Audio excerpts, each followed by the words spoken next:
মুসলমান বাবাজিরা, আল্লাহ তাআলা আয়াতের মধ্যে বলেন কুল্লু নাফস, যার মধ্যে প্রাণ আছে, অর্থাৎ যার ভিতরে প্রাণ আছে, রূহ আছে, তারই মৃত্যুবরণ করতে হবে। এর থেকে কেউ বাঁচতে পারবে না, রেহাই পারবে না। সে মানুষ হোক, দানব হোক, পশু হোক, ওলি হোক, গাউস হোক, কুতুব হোক, পীর হোক, মাশায়েখ হোক, নবী হোক, রাসূলগণ হোক, যেই হোক না কেন, কেউ মৃত্যুর হাত থেকে বাঁচতে পারবে না। মৃত্যু সকলকেই পাকড়াও করবে, মৃত্যুর হাত থেকে বাঁচার উপায় নাই। সকল মানুষের মৃত্যু হয়ে যাবে, ফেরেশতাদের মৃত্যু হয়ে যাবে। হযরতে জিবরাইল আলাইহিস সালামের মৃত্যু হয়ে যাবে, হযরতে ইসরাফিল আলাইহিস সালামের মৃত্যু হয়ে যাবে, হযরতে মিকাইল আলাইহিস সালামের মৃত্যু হয়ে যাবে, হযরতে আজরাইল আলাইহিস সালামের মৃত্যু হয়ে যাবে। ঠিক কি না? মালাকুল মাউত আজরাইল আলাইহিস সালাম, যিনি আমাদের রূহ কবজ করে, জান কবজ করে, সেও বেঁচে থাকতে পারবে না, তারও মৃত্যু হয়ে যাবে, তারও মৃত্যু হয়ে যাবে। একমাত্র বাকি থাকবেন আল্লাহু যুল জালালি ওয়াল ইকরাম। আল্লাহ তাআলা কোরআনুল কারীমের মধ্যে বলেন কুল্লু মান আলাইহা ফান ওয়া ইয়াবকা ওয়াজহু রাব্বিকা যুল জালালি ওয়াল ইকরাম। এই ভূপৃষ্ঠের মধ্যে যা কিছু আছে সমস্ত কিছু ধ্বংস হয়ে যাবে, একমাত্র যিনি বাকি থাকবেন তিনি কে? সকলে জোরে সোরে বলেন, তিনি কে? তিনি হলেন আল্লাহু যুল জালালি ওয়াল ইকরাম, তিনি হলেন মহামান্বিত মহিমময়। ঠিক কি না? আর সবার মৃত্যু হয়ে যাবে। পৃথিবীর মধ্যে বড় বড় বাদশা সিকান্দার, বাদশা হাসান মাহমুদ গজনবী রহমাতুল্লাহি আলাইহি, বাদশা যুলকারনাইন, বাদশা সুলাইমান, সকলকে এই দুনিয়া থেকে চলে যাইতে হয়েছে। কেউ এই দুনিয়াতে থাকতে পারছে না, সকলকে এই দুনিয়া থেকে চলে যাইতে হয়েছে। ঠিক কিনা? ঠিক তেমনি ভাবে মৃত্যুর হাত থেকে যেমন ভাবে বাঁচার কোনো উপায় নাই, মৃত্যুর হাত থেকে পালাবারও কোনো জায়গা নাই। আল্লাহ তাআলা কোরআনুল কারীমের মধ্যে বলেন আইনামা তাকুনু ইদরিকুমুল মাউত, আইনামা তাকুনু ইদরিকুমুল মাউত ওয়ালাউ কুনতুম ফি বুরুজিন মুশাইয়াদা। আল্লাহ তাআলা বলেন তুমি যেখানেই পড়াও না কেন, তুমি যেখানে থাকাও না কেন, সেইখানেই তোমাকে মৃত্যু পাকড়াও করবে।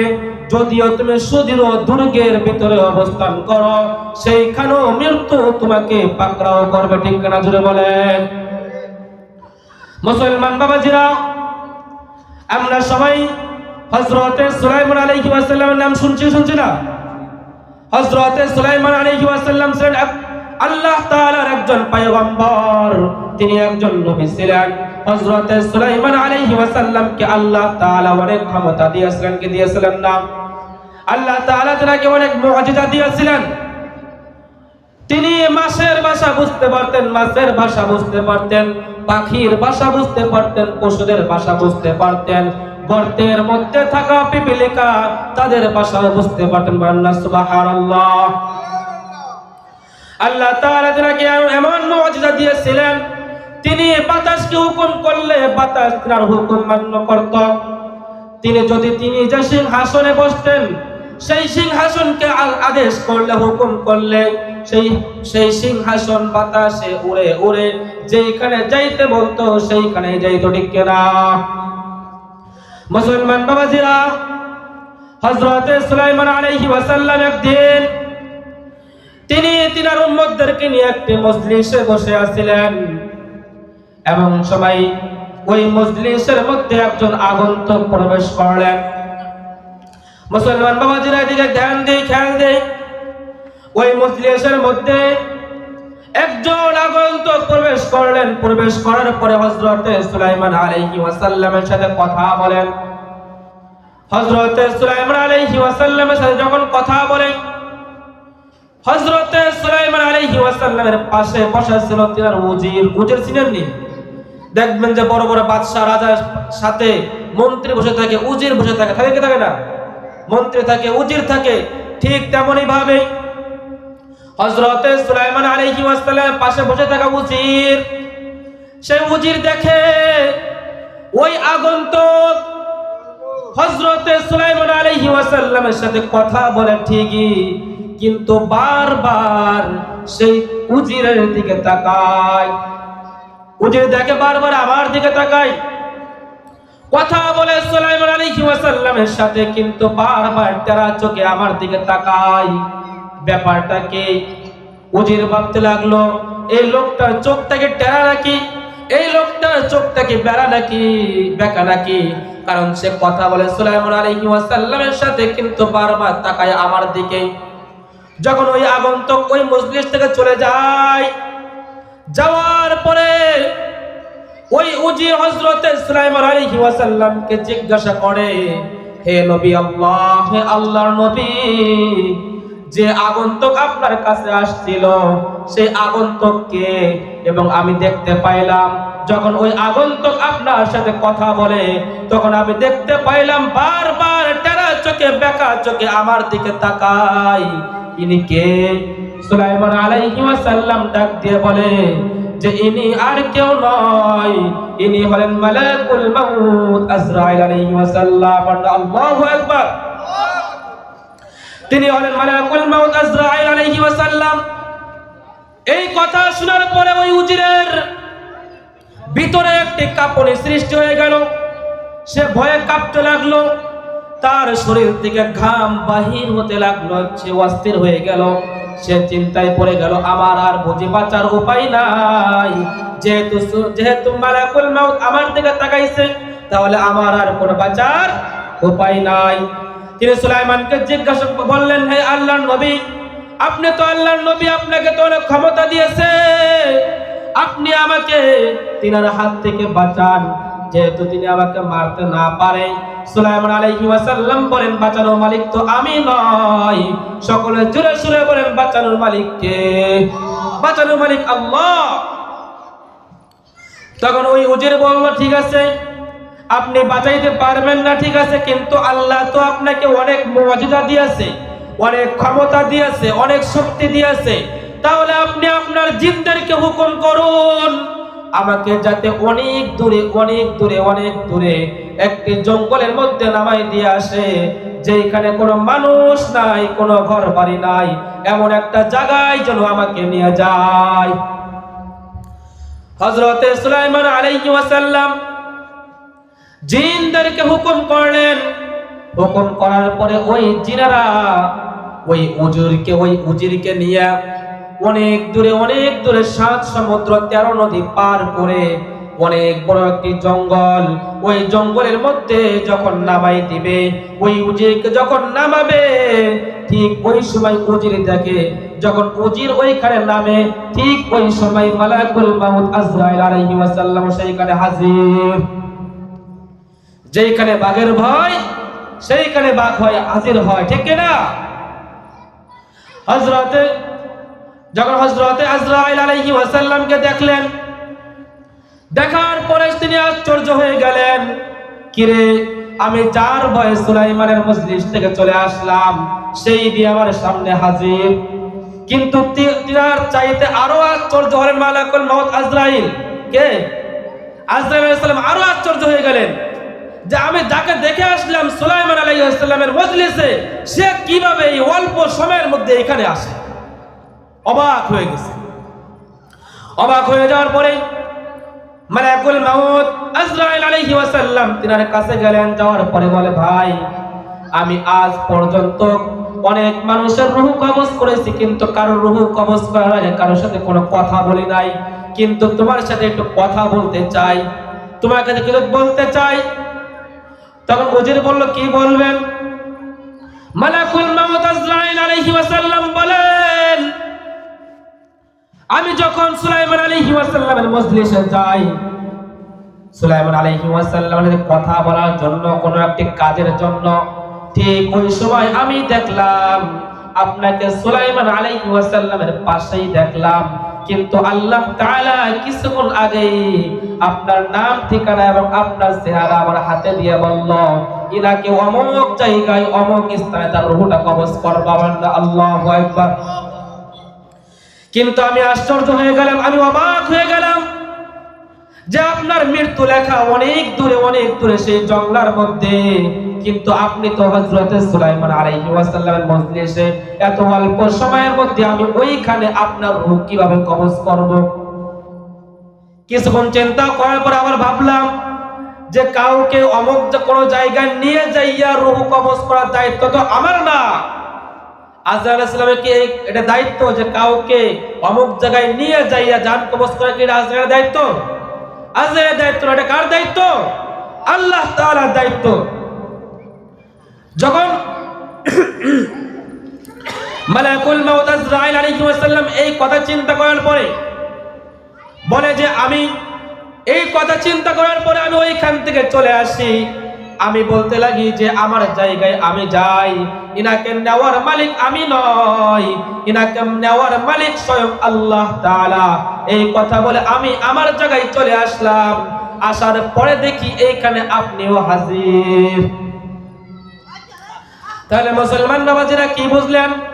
মৃত্যু থেকে আপনি যতই পলায়ন করেন না কেন, মৃত্যু আপনাকে সেইখানেই পাকড়াও করবে যেইখানে আপনার মৃত্যু লেখা থাকে না।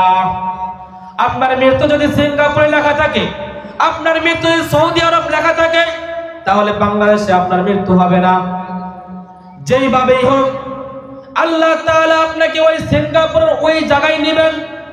ওই জায়গায় নেওয়ার পরে ওই জায়গায় অমুক স্থানে, সেই জায়গায় নেওয়ার পরে ওই সময় আপনার মৃত্যু হবে, ঠিক কিনা?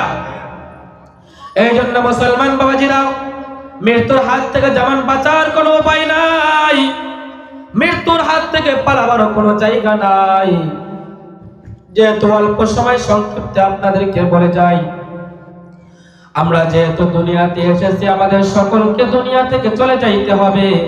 কিন্তু একটা জিনিস খেয়াল রাখবেন, নেককার এবং বদকারের জীবন যাপন কিন্তু এক হতে পারে না। অপরাধী আর নিরপরাধীর জীবন মরণ কখনো এক হতে পারে না। যে অপরাধী আর যে নিরপরাধ, তাদের কি জীবন এবং মৃত্যু কি এক হতে পারে? এক হতে পারে না। এই জন্য মুসলমান বাবাজিরা, নেককারের মৃত্যু একরকম হবে, বদকারের মৃত্যু একরকম হবে। সংক্ষিপ্তে বলে যাই, হযরত ইব্রাহিম আলাইহিস সালাম মালাকুল মাউত আজরাইল আলাইহিস সালামকে বলে, ভাই আজরাইল, তুমি যখন বদকারের রূহ কবজ করতে যাও, তখন কোন সূরাতে যাও, কোন আকৃতিতে যাও, আমাকে একটু দেখাইবা। সেই আকৃতিতে আমাকে একটু দেখাও। তখন মালাকুল মাউত আজরাইল আলাইহিস সালাম বলেন, হে নবী আল্লাহ, হে আল্লাহর নবী,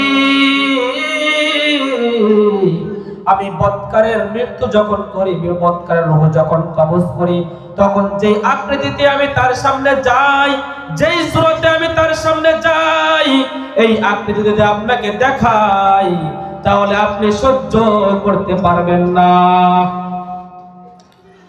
হযরত ইব্রাহিম আলাইহিস সালাম বলেন, কোনো অসুবিধা নাই, তুমি আমাকে ওই আকৃতি দেখাও। তখন আজরাইল আলাইহিস সালাম বলেন, ঠিক আছে, আপনি একটু অন্যদিকে তাকান। যখন ইব্রাহিম আলাইহিস সালাম অন্যদিকে তাকাইলেন, ঠিক ওই সময় আজরাইল আলাইহিস সালাম যখন বদকারের রূহ বাহির করতে যাবে, তখন যেই সূরাতে থাকে, যেই আকৃতি থাকে, সেই আকৃতি ধারণ করলেন। ধারণ করার পরে ইব্রাহিম আলাইহিস সালামকে বললেন যে এখন আমার দিকে তাকান। যখন ইব্রাহিম আলাইহিস সালাম তিনার দিকে তাকাইলেন, মুসলমান বাবাজিরা, ইব্রাহিম আলাইহিস সালাম যখন তিনার দিকে তাকাইলেন, তাকানোর পরে দেখে ভয়ানক আকৃতি, অনেক বড় দেহরূপী একজন লোক, যাকে অনেক বিচ্ছিরি দেখা যায়, যার নখগুলি অনেক বড় বড়, যার শরীরে লম্বাগুলি খাড়া খাড়া, যার চোখ থেকে আগুনের শিখা বাইর হচ্ছে এবং শরীর থেকে অনেক দুর্গন্ধ বাইর হয়। এই দৃশ্য দেখার পরে মালাকুল মাউতের এই দৃশ্য দেখার পরে হযরত ইব্রাহিম আলাইহিস সালাম বেহুশ হয়ে পড়লেন। বেহুশ হয়ে যাওয়ার পরে যখন হুঁশ ফিরল, হুঁশ ফেরার পরে বলেন, হে ভাই আজরাইল, কোন অপরাধীর যদি অন্য কোন সাজা যদি না থাকে, তাহলে তোমার যে সূরত, এই সূরতই তার মুসিবতের জন্য যথেষ্ট। তাহলে কি বুঝলেন? বৎকারের মৃত্যু অনেক ভয়ানক আকৃতি হবে, অনেক ভয়ানক অবস্থায় হবে। যখন বৎকারের রূহটা বাহির করতে আসবে, তখন মালাকুল মাউত আজরাইল আলাইহিস সালাম জাহান্নাম থেকে আগুনের একটি বড় কাঁটাওয়ালা গুর্জ নিয়ে এসে ওই বৎকারকে পিটাইতে থাকবে।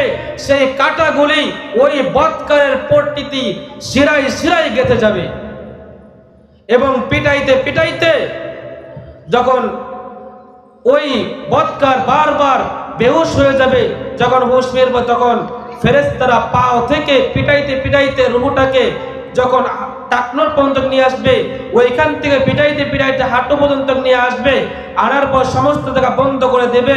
দেওয়ার পরে মালাকুল মাউত আজরাইল আলাইহিস সালাম যখন তার রুহটা থুতুনের নিচে চলে আসবে, ঠিক ওই সময় মালাকুল মাউত জাহান্নাম থেকে একটি আগুনের আঙ্গারা এনে তার থুতুনের নিচে এনে বলতে থাকবে, ইয়া আইয়াতুহান নাফসুল খাবিসা ইরজিই ইলা গাদাবিল্লাহ, যে হে পাপিষ্ঠ আত্মা, তুমি আল্লাহ তাআলার গজবের দিকে বাইর হয়ে আসো এবং জাহান্নামের মধ্যে প্রবেশ করো। ওয়া নাউযুবিল্লাহ। আল্লাহ তাআলা আমাদেরকে এই জাহান্নাম থেকে এবং এই ভয়ানক মৃত্যু থেকে সকলকে হেফাজত করুন। আমিন।